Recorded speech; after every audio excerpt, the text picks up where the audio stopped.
안녕하세요. 정보가 세상을 바꾼다인 인포뱅크입니다. 이번에 전해드릴 내용은 최면국인 반도체 굴기 3조나 투입하고 사실상 실패에 대해서 한번 알아보도록 하겠습니다.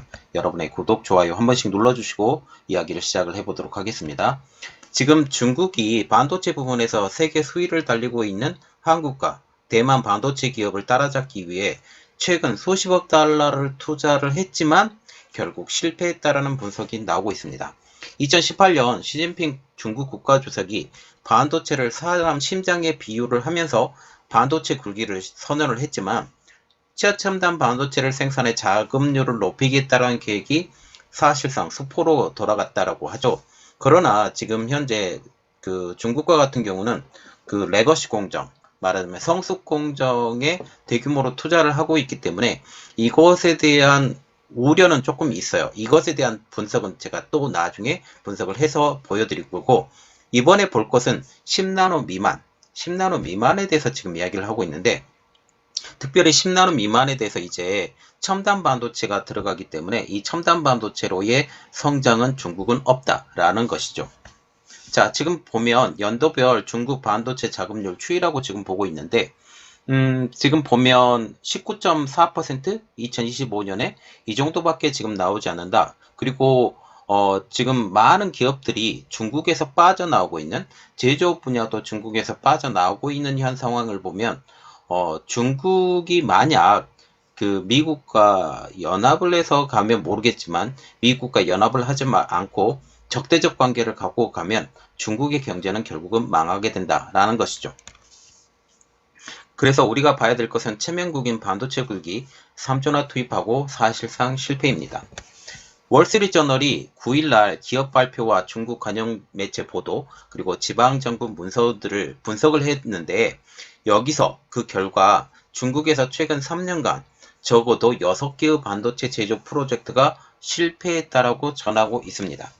이들의 프로젝트에는 최소 23억 달러, 약 2조 7,616억 원, 거의 3조에 가까운 돈이 투입이 됐는데 대부분 정부 지원금이었으며 이들 프로젝트가 다 실패했다라고 말을 하고 있죠. 이 같은 투자에도 일부 기업은 칩 하나도 만들지 못한 것으로 알려지고 있습니다. 대표적인 실패 사례로 보면 허베이성 우안의 홍신 반도체 제조, 그리고 산둥성 진안시에 있는 취안 신집적 회로 QXIC라고 지금 불리는데 이 두 회사가 지금 대표적인 사례로 알려지고 있죠. 두 회사는 삼성전자와 대만 TSMC가 지배하고 있는 14나노 제품 생산을 목표로 하고 있어요.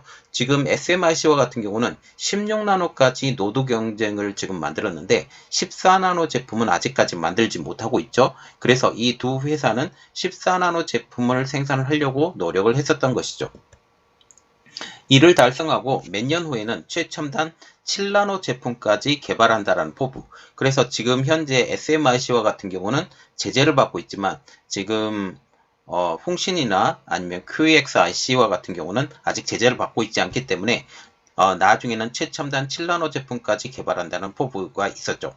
그러나 이 7나노 제품을 만들려고 하면 ASML의 그 장비가 반드시 필요하죠. EUV 장비가 필요한데 지금 SK마저도 지금 들어가지 못하는데 지금 중국에 들어갈 수 있느냐? 제가 볼 때는 비관적이라는 거죠. 이를 위해서 HSMC와 QXIC는 대만의 TSMC 출신 임원들 그리고 엔지니어들에게 거액의 연봉을 미끼로 스카우트까지 합니다. 하지만 두 기업 모두 지금까지 상업용 칩 하나도 생산하지 못하고 투자금 전체를 날렸다라는 게 분석이죠.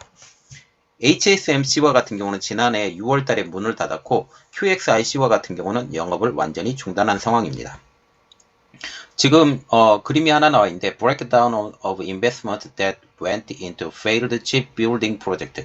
말하자면 칩 생산 프로젝트가 완전히 망가졌다, 브레이크다운 됐다라는 건데 콘퉁이 있고 HSMC, 타코마, QXIC, HIDC 그리고 제신이라는 이 6개 기업들이 대표적인 사례로 지금 알려지고 있는 상황입니다. 지금 그리고 중국 반도체 굴기의 선봉장이었던 칭화이오닉그룹도 공격적인 인수합병 그리고 과도한 투자로 결국 부채만 쌓이다가 2020년 10월 디폴트 채무 불이행까지 선언한 상황이죠. 지난해 말 채권단은 파산 구조 조정안을 통과를 시켜서 칭화유니그룹은 사실상 국유화의 길로 들어서고 있습니다. 물론 그전에도 국유화였었지만 국가 기업이었었지만 완전 국유화로 바뀐다는 거죠. 그러면 이렇듯 중국의 반도체 프로젝트의 실패의 가장 큰 이유가 뭘까요? 그 이유는 연구 개발 투자는 물론이고 관련 기술의 축적이 부족하기 때문. 우리가 눈여겨봐야 될 것은 여기에 기술 축적의 부족이 우리가 가장 눈여겨봐야 될 내용입니다.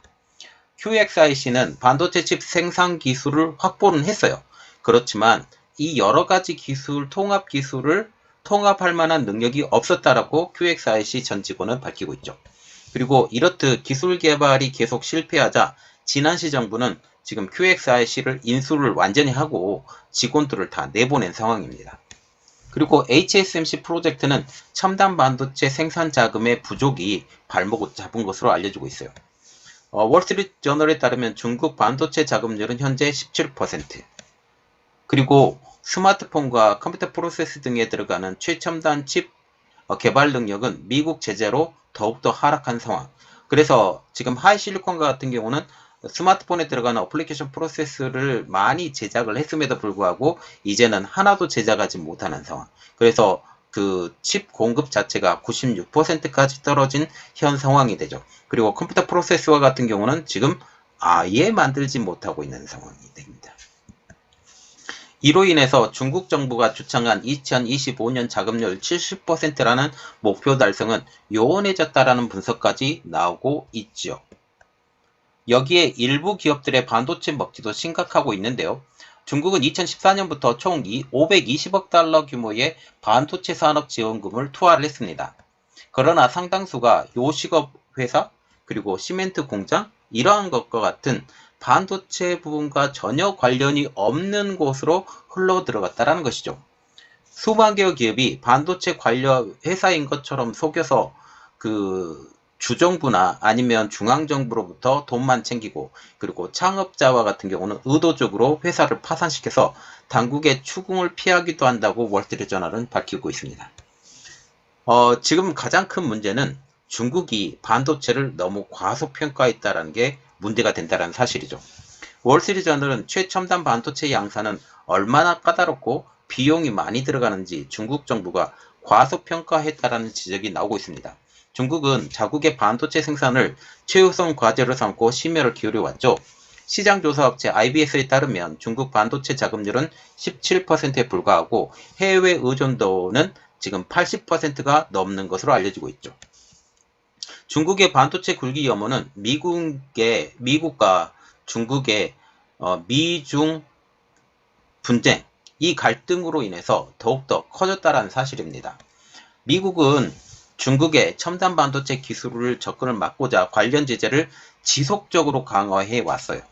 또 지난해 12월 미국 반도체 산업을 대표를 하고 있는 인텔은 인권 문제를 이유로 해서 자사 공급망에서 중국 신장 제품을 배제한다라는 방침까지 밝히고 있습니다.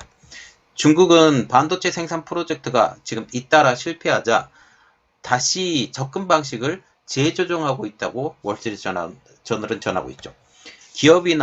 기업들이 기술과 경험 없이 추진한 프로젝트에 맹목적으로 자금을 이전한 지원을 했다면 이제 이렇게 지원을 하게 되면 지방정부나 관리들에게 책임을 묻겠다고 엄포를 놓은 상황입니다.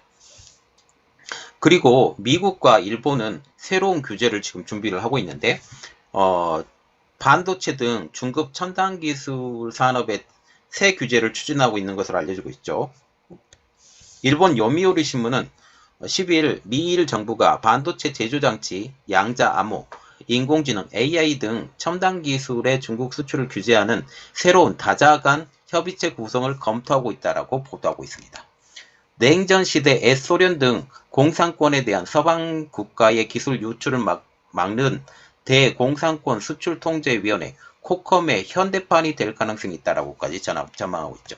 자, 그래서 지금 현재 중국의 기술이 이제 발전을 못하고 있어요. 물론 레거시 공정, 그리고 8인치 웨이퍼팹, 특히 12인치 웨이퍼팹 같은 경우는 지금 16나노까지 SMRC가 접근을 했지만 이제 14나노, 12나노, 10나노 이 첨단 노드로 들어가는 이 단계는 아직까지 개발하지 못하고 미국의 제재가 풀려야만이 이러한 접근성이 가능한데 이것을 구하기 위해서 지금 부단히 노력을 하고 있지만 접근하기가 그렇게 만만치 않다라는 것입니다. 자, 그래서 이번 내용은 여기까지 하겠습니다. 저희 내용이 여러분들에게 도움이 되셨다라고 생각을 하시면 구독, 좋아요, 그리고 알람 설정까지 부탁드리겠습니다. 감사합니다.